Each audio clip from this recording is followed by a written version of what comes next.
भाई फिजिक्स का पेपर ना, मसला ये है कि अब देखो मेरे पास इस फॉर्मेट में अगर समझ में आ रहा है, मैंने अलग से ना कॉपी पे लिख के भी वीडियो बनाई है और बार बार बना रहा हूँ। True projectile are far from the same point with the same speed at projection 60 and 30 degree which of following is true. तो जनाब अली क्या होगा, 30 डिग्री और 60 डिग्री तो क्या होगी, रेंज सेम होगी क्योंकि 30 और 60 का सम 90 है, कॉम्प्लीमेंट्री एंगल है। विच ऑफ फॉलोइंग पेयर है सेम डायमेंशन, तो वर्क एंड टॉर्क इनके डायमेंशन सेम होगी। फिर कह रहे हैं force F is applied on two different masses m1 and m2 moving with acceleration m1 and m2, identify the true mass acceleration ratio. देखो बहुत प्यारा सवाल है, ये कहानी है। F1 F2 बराबर है तो M1 A1 इक्वल टू बराबर होगा M2 A2 के, यानी M1 अपॉन M2 A बराबर होगा A1 अपॉन A2 के बच्चों, ठीक है। B पे 2 microfarad charge is located at a distance d away from 6 microcoulomb point charge, what is the ratio of F12 और F21। यार तो भाई रेशो F12 और F21 का सेम रहता है, ठीक है जनाब। जो थोड़े से भी वाजे हैं ना वो मैं सारे आपको करवा रहा हूँ, कुछ में बहुत ब्लरिंग है। 12 joules of work is to be done against an electric field to take a charge of 0.01 coulomb from point A to another point B, the potential difference between A and B.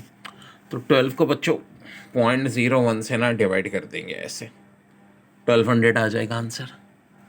फिर if the line of action of force F passing through axis of rotation or orbit then is torque is 0।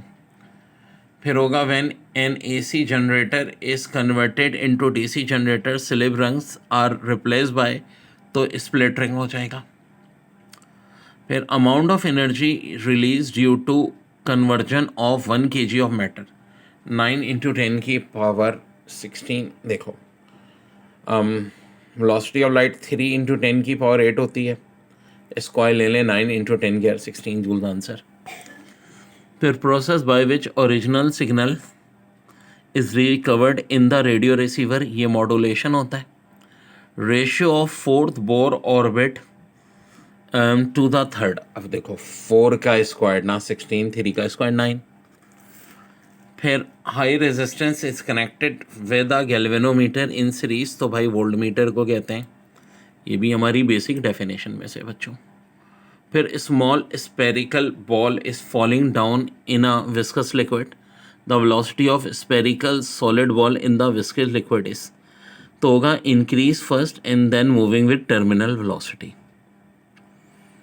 फिर है if the slope of the velocity time graph is increases with time at constant rate, it shows that the body has uniform positive acceleration.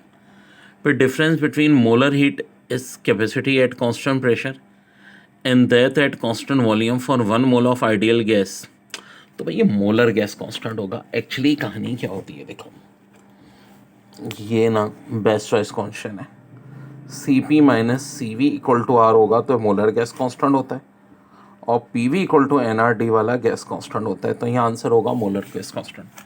बच्चों ये 15 मैंने एक video में बना दिए हैं, ठीक है। फिर बाकी 5 भी बनाता हूँ, मैथ्स का भी बना दिया है, इंग्लिश का भी बना दिया है, इंशाल्लाह हर सब्जेक्ट का मिलेगा तुम्हें।